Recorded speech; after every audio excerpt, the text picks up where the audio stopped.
Hey guys, so I'll be explaining the personality, the structures of personality, the psychodynamic perspectives.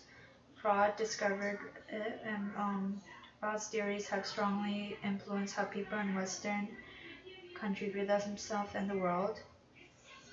That was Sigmund Freud's psychoanalytic theory. So there's three structures of personalities. First one would be the ID, the second is the ego, and the third one is the superego.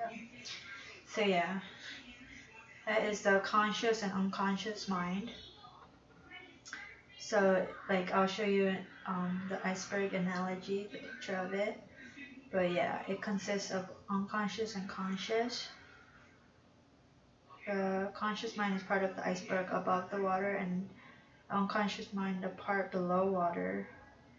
The idea is totally unconscious, whereas the ego and the superego can operate either the conscious or the unconscious level. Okay, yeah, so that was in my Experience Psychology, Intro to Psychology 101 book, if you guys are wondering. So yeah, the other slides that I made from before this video are from this textbook. So yeah, if you want this textbook, it's called Experience Psychology, the second edition by Laura A. King, McGrawHill Education. So yeah, let's get to the three structures of personality. The first one is the ID. Okay, so the ID is the part of the person that Freud called it the it, consisting of unconscious drives the individual's reservoir of sexual energy. So yeah. The second one is the ego, the Freudian structure of personality that deals with the demands of reality. So the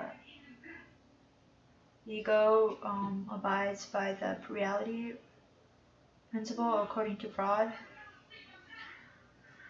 that tries to bring the individual pleasure with the norms of society. The ego helps us to test reality, to see how far we can go without getting into trouble and hurting ourselves. Whereas the idea is completely unconscious. The ego is partly conscious.